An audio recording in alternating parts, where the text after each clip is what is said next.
For the longest time in Total War Warhammer 2, there was a misperception that the Frostheart Phoenix had any kind of slowing abilities. It did not, but now in Warhammer 2 it does. It's been given Frostbite along with a bunch of other units, and its Blizzard Aura actually does have a speed debuff component as well. So we're going to be taking a look at it today in a replay from SMT. Hope I'm pronouncing that right. Featuring Eltharian and the Frostheart Phoenix against the dreaded Cathay land battles. We've got some spearmen here in the front line, some White Lion infantry to back them up, a couple of archers. Eagle Claw Bolt Thrower is a great choice here to help counteract a lot of what Cathay can bring. Some spearmen as well, and some War Lions out on the flank. Zhao leading the way here. He's got a gaggle of crossbowmen, tons of Jade crossbowmen, both shielded and unshielded. Some Jade Warriors to back them up, or to act as a front line, I guess. An Astromancer. Got some Peasant Long Spears here, Peasant Horsemen, the Rockets, and some more Long Spears to protect them. We've got some more Jade Lancers here, some more cavalry hidden in the woods.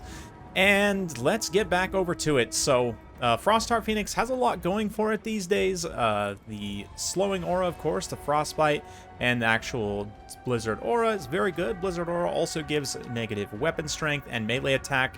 In particular, the melee attack debuff is very important in this matchup against Cathay to get rid of at least the attack component of the Harmony modifier, which is super important. But as Eltharian and the Frostheart attack those cavalry in the woods there, the High Elf front line, and Cathay will clash. Cathay running into the issue of not having enough infantry immediately, but the Jade Warriors will get in a position to intercept at least the spears, although the White Lions here punching through their missile resistance right now isn't really coming into play, as Cathay's not really focusing them too hard. But the archers for the High Elves here are focusing, looks like, on the unshielded crossbowmen, hopefully, which is going to be the best target for them, but breaking that cavalry immediately, taking a decisive mobility advantage.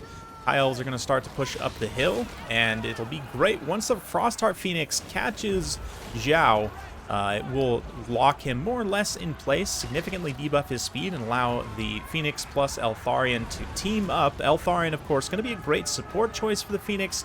Can heal both himself and the Phoenix, of course. Tempest to help control the air. Didn't bring Hand of Glory, but it's also a nice option to increase the Phoenix's relatively low melee attack. Frosty Boy here doesn't have the highest melee attack, although it is higher than it was in Warhammer 2. Another buff he received. Definitely quite a bit better than before. Dragons aren't the only thing on High Elves roster that got significantly buffed. Phoenixes, at least the Frostheart, most of all, definitely were as well. The other ones are a little bit bugged right now, but we'll ignore those. Taking a wide look at the battlefield here, the Rockets definitely taking their toll on the light units of the High Elves here. Some nice AoE magic damage coming from Cathay as well.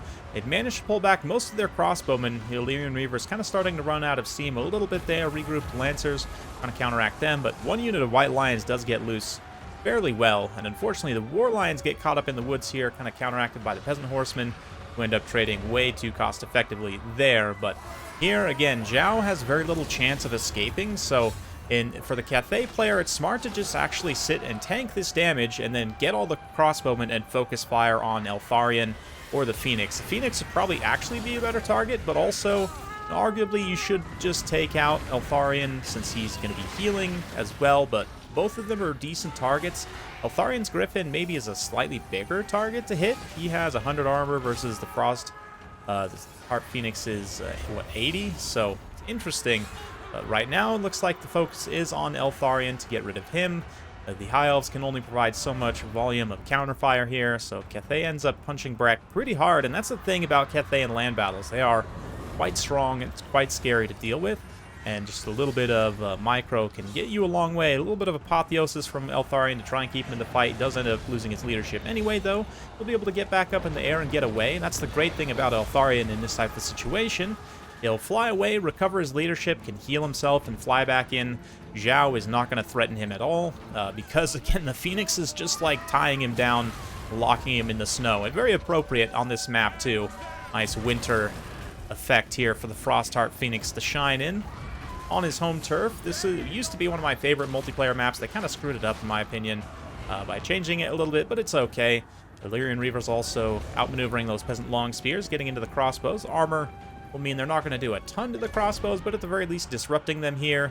And, yeah, fire rain rockets also taking some fire from the archers or something. I'm not really sure what just detonated their artillery pieces. I guess Frosty attacking also is going to actually destroy the batteries themselves. I'm going to call them cannons, but they're not quite cannons, are they? Well, they kind of vaguely look like cannons. Anyway, Zhao coming back in. Now with Eltharian recovering his health and leadership, can get back on that 2v1 situation, try and equalize things. The balance of power still heavily favoring Cathay at this point because they still have so many skirmish units alive, but it's going to be tricky to keep them moving, at least. You know, if you were to unblob all of them and get a nice big spread position, then you could focus fire fairly effectively, but as they're kind of bunched up right now in many cases, these ones firing out of the trees is going to be relatively inefficient. They're just not getting the missile hits that they need. Speed debuff, likewise, on these infantry is going to be significant. Frostbite and the speed debuff down to 16 speed, just absolutely crawling uphill. Not to mention, you know, also facing 2 terror-causing monsters. But the thing is, in this type of a situation, Cathay's really getting very little benefit from Harmony. Like you can see, this little pocket here has some Harmony, but relatively few units across the battlefield besides them are, and certainly with Zhao up in the air, not providing the increase to the Harmony modifier, Astromancer also a little bit out of position. The High Elves can take advantage of their mobility on their 2 flying monsters here. They drop some nice armor-piercing charges, and, you know, similar to what we talked about with Valkia yesterday, or I guess by the time you're seeing this, is probably yesterday. Recording this on the same day, but, yeah, these flying lords kind of doing the hit-and-run attacks, fighting with support. In this situation, they're a little bit forced into more of a one-man army position, but that's, you know, in an open space like this is where you can take advantage of the mobility, whereas in the Valkia replay, you know, fighting on Silver Spire and Domination, there's a lot less space to work with. That's when, you know, fighting with support becomes a lot more important. But in a situation like this, you know, you do have some units back here trying to defend the bolt thrower crew. Very hard to find the bolt thrower on this white background, but it looks like he was able to actually find it with these couple remaining crewmen and remount one of the pieces, which technically will provide a leadership debuff. Attack by artillery is a unique leadership debuff that is separate from attacked by small arms, in quotations, fire, right? So the archers and the Eagle Claw bolt thrower, if they both shoot the same unit, should actually be able to rout them, given the low leadership of those Cathay units out there. But again, the mobility of these 2 flying monsters, the fact that, I mean, the Frostheart Phoenix, again, the debuffing of speed makes it ideal for chasing infantry. I know some units have issues chasing routing units. That's certainly not the case with Frosty Boy here. Just absolutely murdering some Cathay crossbowmen.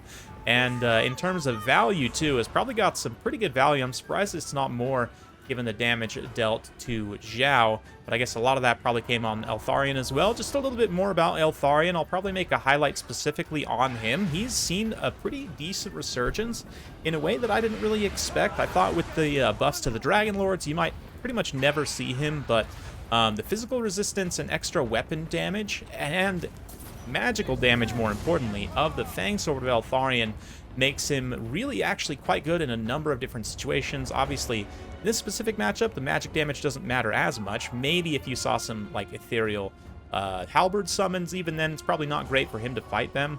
But certainly the physical resistance to help resist missile damage, and then the switch to percentage-based healing does make this Apotheosis just that much a little bit better. Not to mention, of course, flying, terror-causing, you know, Griffin Lords with self-healing have always been a decent enough choice if you use them correctly, and certainly against a faction which is somewhat weak to getting picked apart, like Cathay. It's definitely, I would say, one of their main weaknesses is if you can pull their formations apart in a land battle and get them out of position, again, where their units are not getting the harmony benefits, it's much, much easier to deal with them. So those mobile terror armor-piercing pieces can definitely help with that. Not to mention the control abilities of the Phoenix, and like I mentioned, even if they do have harmony, you're negating one of the main upsides, especially on anti-large infantry. You know, it's fairly unusual for, like, spear and halberd infantry to have high melee attack stats, Harmony kind of turns that on its head a little bit. I mean, certainly up to plus 8 melee attack is significant for a unit like this. And, you know, even at that maximum, still gets fully countered by that Blizzard aura. So really like the pick here. These two in tandem in particular, nice here. Back to Eltharian, of course. Magic damage will help him in demon matchups. The extra armor piercing, too, just means he hits reasonably hard. I don't know. Yeah, need to play with Eltharian some more, but I do think the High Elves are in a pretty decent position right now. A lot of people like to say that the High Elves are trash. It's kind of almost a meme within the community at this point, but I actually think they're pretty decent. They could still use with some more tuning. They're not quite S tier, I would say, but they're decent. The changes to the monsters in particular have made them just better in that department, whereas previously the monsters were, you know, besides like specific Phoenix, you know, the Arcane Phoenix being good in specific matchups, and just generally dragons were not great at the end of Total War Warhammer 2. So now things are definitely different these days. Anyway, at this point, Cathay is just kind of scattered all across the field. They technically have some units online. There's like a little pocket forming way out here in the distance, fighting these High Elf archers in melee. And I guess there's like one Lion infantry over here as well, but Cathay teetering on army losses. Eltharian just needs to swoop over and attack these units. There's like this one random peasant long spear out here too. No idea what the story was there. Haven't really been paying that close of attention, but anyway, I thought it was an interesting one, you know. Cathay can be scary in land battles, but certainly with a decent plan, and I would say the Cathay player definitely made some mistakes here, bunching up army composition-wise, just didn't have quite enough melee infantry, and it still ends up being pretty close. That kind of is a demonstration of Cathay's power to a degree, but I would definitely say the Frostheart Phoenix, great pick in this matchup. Eltharian deserves to be explored a little bit more, but I definitely see a lot I like from him, and just the High Elves in general. Yeah, looking forward to some great High Elf gameplay. I've got a lot of High Elf replays actually to show you guys, winning and losing and everything in between, so be sure to stay tuned for that. Great battle here today. Well played to both players. Eltharian kind of doesn't actually get that much value at the end of the day. He'd end up tanking a lot of damage, certainly, but almost 2,000 damage value on the Frostheart Phoenix here. 11,000 total damage dealt. Very, very good stuff. Archers also contributed quite nicely. Nice kite with the archers, too, by the way, in order to keep them alive. Light cavalry contributes, certainly does enough to help out here. 1147, 73 kills on some Reavers. Definitely not bad at all. Spearmen definitely take the brunt of the damage of Cathay's army, but hey, that's just kind of how it goes sometimes. Astromancer, you know, it's decent to take him with no spells, just for the modifier to your magic damage, but I would even go so far to say take 2 Alchemists. They're a little bit cheaper than the Astromancer, and you can fully charge up the magic. Astromancer is also decent.